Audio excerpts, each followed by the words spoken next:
अस्सलाम वालेकुम व्यूअर्स, कैसे हैं आप सब। उम्मीद करता हूँ सब बखैर व आफियत होंगे। व्यूअर्स, आज का हमारा टॉपिक इंतहाई अहम टॉपिक है, क्योंकि दुनिया भर में हर साल 1.4 मिलियन मर्द इस बीमारी के शिकार हो जाते हैं। ये स्टेटिस्टिक जो हैं ये 2020 तक हैं। अभी 21 और 22 में ये स्टेटिस्टिक और भी बड़े होंगे। और WHO के मुताबिक दुनिया भर में मर्दों के मरने की दूसरी बड़ी वजह है प्रोस्टेट कैंसर। इस वीडियो का मकसद ये है कि मैं आप लोगों को अवेयरनेस दूं, ताकि आप लोगों को वो अलामात व वजूहात मालूम हो कि जिसकी वजह से प्रोस्टेट कैंसर होता है। क्योंकि अगर वजूहात और अलामात आपको मालूम होंगी तो फिर आपको इलाज और तशखीस इन मराहल के लिए आपको जल्द जाना पड़ेगा, क्योंकि आपको पता होगा कि ये अलामात हैं। तो जैसे ही वेल एंड टाइम आप इसकी तशखीस पर जाएंगे, इतना ही जल्दी आप शिफायाब होंगे। इस वीडियो में मैं आपसे अपने क्लिनिकल जो हम मयाज़म के थ्रू इलाज करते हैं प्रोस्टेट कैंसर के मरीजों की, वो भी शेयर करूंगा। वीडियो में साथ रहें, बहुत इंपॉर्टेंट वीडियो है, क्योंकि ये मसला अक्सरियत मर्दों को हो जाता है। व्यूअर्स, इस पर बात करेंगे, लेकिन अगर आप मेरे चैनल पर नए हैं और अभी तक आपने चैनल को सब्सक्राइब नहीं किया तो चैनल को सब्सक्राइब कर दें और बेल आइकन दबा दें, ताकि इस तरह की मुफीद वीडियोस आप लोगों को वक्तन फवक्तन मिलती रहें।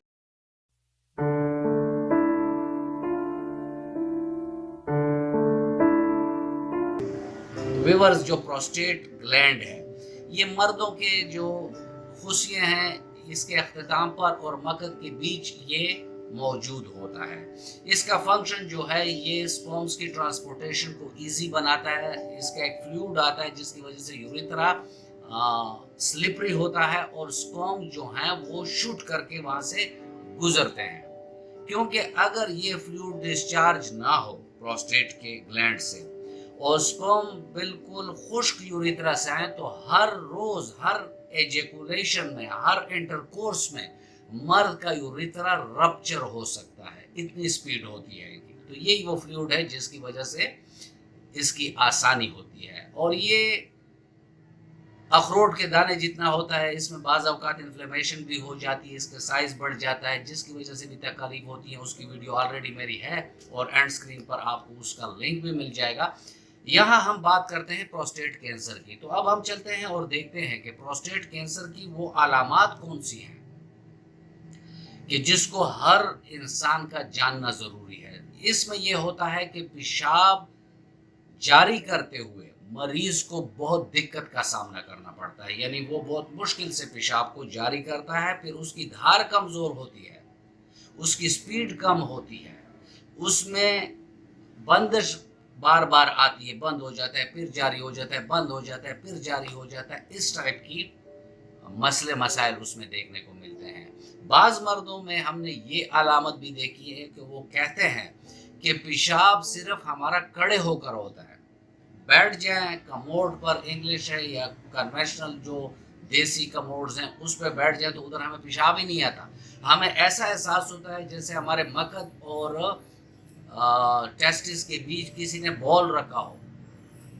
तो ये भी उनको देखने को मिलता है। इसके अलावा पेशाब की जो वो है कंट्रोल ख़त्म हो जाता है, या तो ऐसे ही निकल जाता है, नींद में निकल जाता है, खड़े होकर निकल जाता है। तो ये एक बहुत बड़ा मसला हो जाता है इन लोगों को। जो ब्लैडर है, ब्लैडर प्रॉपर तरीके यानी सही तरीके से खाली नहीं होता, उसमें पेशाब अक्सर रह जाता है।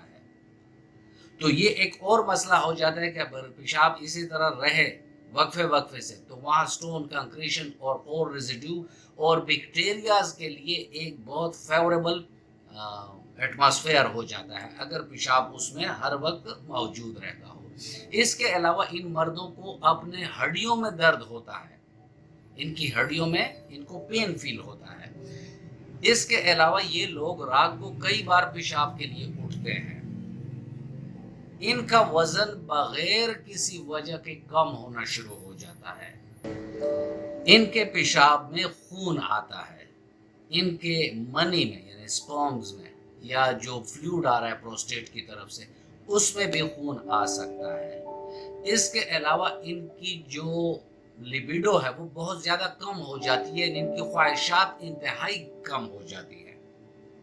تو یہ ہیں وہ چیدہ سی علامات کہ جس کو اگر ہم دیکھیں تو ہمیں کانشیس ہونا چاہیے کہ ہم اپنے تشخیص کی طرف فوراً دوڑ لگا دیں اور تشخیص کر کے آگے سے عام جو تشخیصی کام ہے وہ آپ اس کا الٹرا ساؤنڈ بھی کرا سکتے ہیں، ایڈوانس میں آپ اس کی سٹی سکینز بھی کرا سکتے ہیں، یورین آری بلڈ ٹیسٹ ہے وہ بھی کرا سکتے ہیں، مختلف ٹیسٹ اور ہیں کینسر کو ڈیٹیکٹ کرنے والے وہ بھی آپ کر سکتے ہیں۔ اب ہم چلتے ہیں اور دیکھتے ہیں کہ وہ کون سی ایسی وجوہات ہیں کہ جس کی وجہ سے یہ مسئلہ ہو جاتا ہے۔ اس میں جو پہلی وجہ ہے وہ ہے اوبیسٹی، وزن کا بہت زیادہ بڑھ جانا۔ دوسری اس کی وجہ جو ہے وہ یہ ہے کہ مرد کی عمر جو ہے وہ جب 40-45 سے اوپر آتی ہے تو اس کو اینڈروپاز ہو جاتا ہے، اس کے جو ٹیسٹوسٹیرون لیولز ہیں وہ گر جاتے ہیں، تو انہی ہارمون کی ڈسٹربنسز سے بھی پروسٹیٹ کینسر ہوتا ہے۔ تیسرے فیکٹر پر جینیٹک کاز آ جاتا ہے کہ اگر والدین میں یا والد کو یا چچا کو یا دادا کو یا پردادا کو ان لوگوں کو یہ مسئلہ ہوا ہے کینسر کا تو ان کو بھی ہو سکتا ہے۔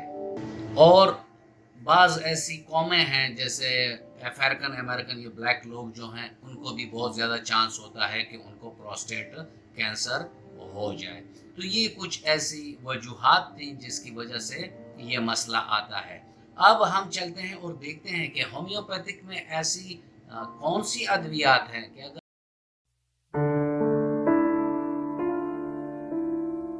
وہ آپ لیں تو اس سے یہ مسئلہ بالکل ٹھیک ہو جاتا ہے۔ یہاں میں اپنے ویور سے جیسے میں ہر ویڈیو میں گزارش کرتا ہوں ان سے یہ گزارش ہے کہ یہ ویڈیو اویئرنس پرپس کے لیے ہے، آپ کے ایجوکیشنل پرپس کے لیے ہے، تاکہ آپ کو اس بیماری کی سمجھ آ جائے اور آپ کو ٹریٹمنٹ آپشنز کا پتہ چل سکے۔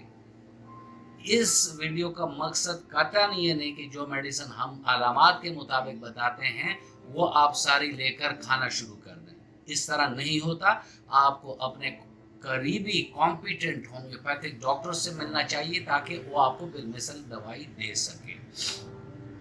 ٹریٹمنٹ آپشن میں کیمو تھراپی ہے جو کینسر کے کنونشنل طریقہ کار ہے، ریڈیشن ہے، اور اس ٹائپ کے امینو سپریسنٹ ڈرگز دیتے ہیں تو وہ ایک کنونشنل طریقہ ہے۔ ہومیوپیتھک میں اس کا بہت بہترین علاج ہے اور وہ یہ ہے کہ ایسے مریضوں کو جو ہم اپنے کلینک میں کرتے ہیں وہ یہ کرتے ہیں کہ ان کا میازم معلوم کرتے ہیں۔ موسٹلی یہ کیسز، یہ میں نہیں کہتا کہ سارے کیسز ہی ان دو میازم میں ہوتے ہیں، لیکن موسٹلی کی بات میں کر رہا ہوں۔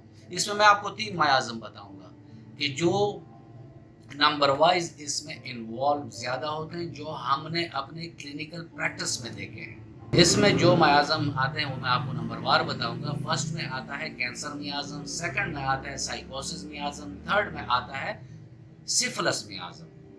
تو جو میازم آتا ہے اس کے مطابق اس کی میازمیٹک ریمیڈی ہم دے دیتے ہیں۔ باقی علامات کے مطابق ہمارے پاس ہومیوپیتھک میں کافی ساری میڈیسن ہیں جو میں نے نیچے ڈسکرپشن میں بھی دی ہوئی ہیں۔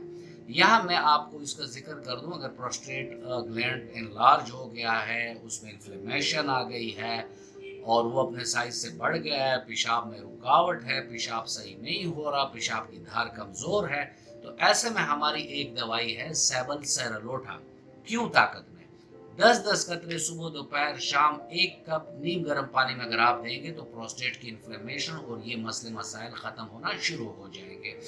اس کے بعد ایسے لوگ جیسے میں نے علامات میں آپ کو بتایا کہ بعض لوگ ہوتے ہیں کہ میں کھڑے ہو کر پیشاب آتا ہے، بیٹھ کر ہم کر ہی نہیں سکتے، تو وہاں چیمیفیلیا جو ہے وہ کیو طاقت میں آپ لوگ دے سکتے ہیں۔ کونیم اس میں ایک بہت بہترین دوائی ہے اور کونیم کو کبھی بھی لو ڈوزز میں نہیں دینا چاہیے، منیمم اس کو 10 ایم سے لے کر سی ایم تک، اور اس کی ریپیٹیشن بھی ڈیلی نہیں ہے۔ ریپیٹیشن اس وقت ہوتی ہے کہ جب آپ کو لگے کہ علامات پھر سر اٹھانے لگے تو آپ اس کو ریپیٹ کر سکتے ہیں۔ کونیم بھی ایک بہت بہترین دوائی ہے۔ कार्सिनोसिन तो आप अगर देना है आपको तो वो आप कैंसर मयाज़म पर ही देंगे। तूजात अगर आपने देना है तो साइकोसिस मयाज़म अगर होगा तो आप उसको देंगे। कैलकेरिया फ्लोर एक ऐसी मेडिसिन है कि जो सेल्स को अपने ओरिजिनल शक्ल में लाने की अहलियत रखती है। इसके अलावा पेशाब में जलन हो रही है, दर्द हो रहा है, तो वहाँ आप कैंथरस 30 दे सकते हैं। तो व्यूअर, कहने का मकसद ये है कि ये मैंने कुछ थोड़े थोड़े अलामात पर एक दो रेमेडीज आपको बताई हैं। होना वही चाहिए जो मैं अर्लियर आपसे जिक्र कर चुका हूँ। इसमें इतनी अवेयरनेस आपको हो जाए कि प्रोस्टेट क्या होता है, प्रोस्टेट कैंसर की अलामात क्या हैं, वजूहात क्या हैं और ट्रीटमेंट ऑप्शंस क्या हैं, वो मैंने बता दी। ऐसे मरीज जो कैंसर, प्रोस्टेट कैंसर या किसी भी कैंसर के मरीज हो, तो उनके लिए फूड टिप ये है कि उन्होंने गोश्त का शोरबा किसी सूरत में इस्तेमाल नहीं करना।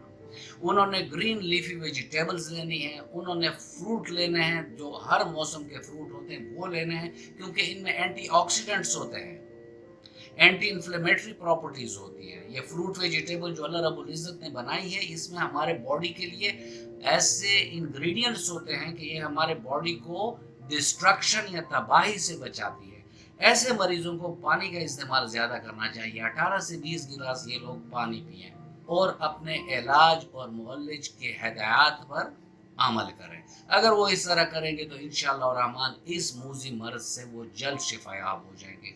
व्यूअर्स, ये था आज का टॉपिक और मैं उम्मीद करता हूँ कि आपको अच्छा लगा होगा। अगर आपको अच्छा लगा है तो वीडियो को लाइक कर दें और जितना हो सके इसको शेयर कर दें, क्योंकि जितनी अवेयरनेस बढ़ेगी इतना ही लोग इस बीमारी से बच सकेंगे। मिलते हैं किसी ऐसी ही अच्छी वीडियो में, तब तक के लिए इजाज़त, अल्लाह हाफिज़।